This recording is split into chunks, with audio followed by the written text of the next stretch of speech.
Assalamualaikum warahmatullahi wabarakatuh. Baiklah, saya akan mencoba untuk menjelaskan skema pembentukan batu bara.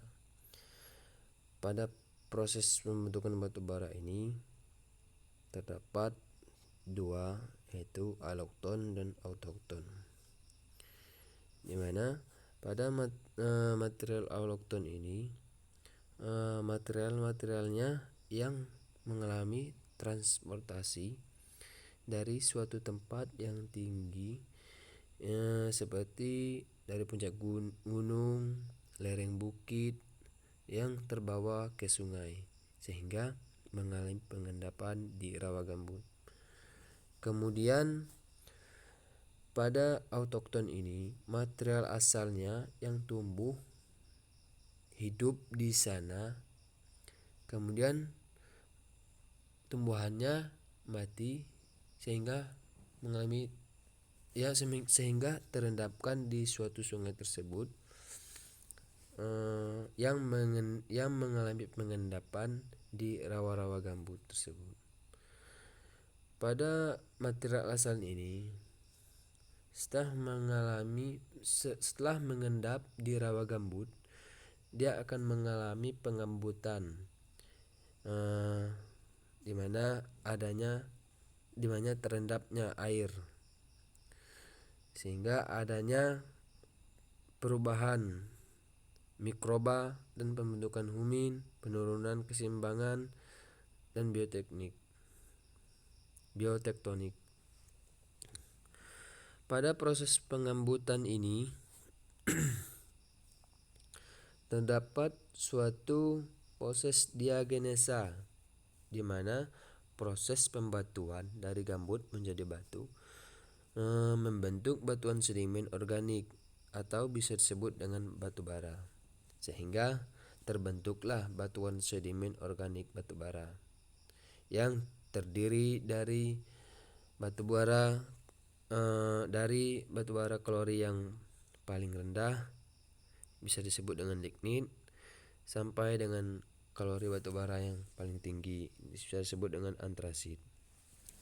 Di sini juga terdapat jenis-jenis batu bara.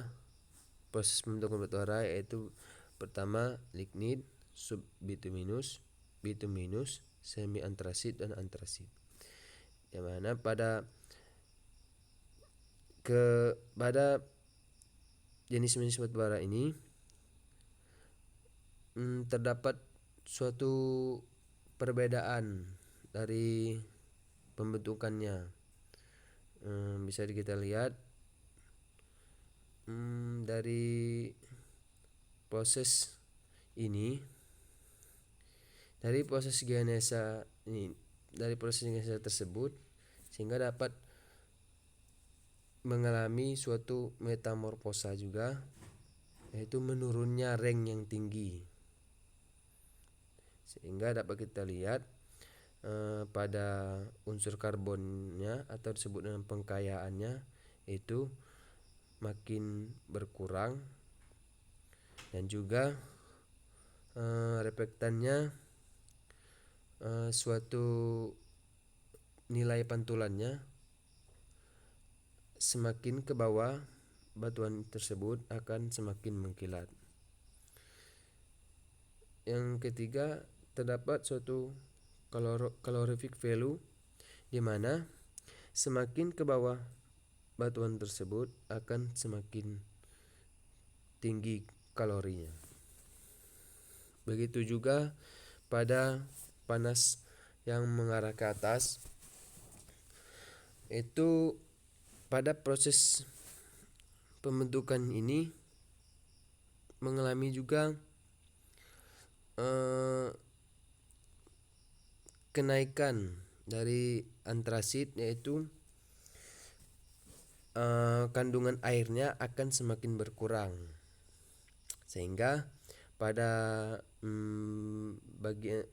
lignit itu H2O-nya akan semakin tinggi dibandingkan dengan antrasit. Akan tetapi lignit ini unsur karbonnya akan berkurang. Begitu juga pada antrasit, kalorinya akan semakin tinggi dan juga kadar airnya akan semakin berkurang. Baiklah, itulah yang dapat saya sampaikan. Wabillahi taufiq wal hidayah. Wassalamualaikum warahmatullahi wabarakatuh.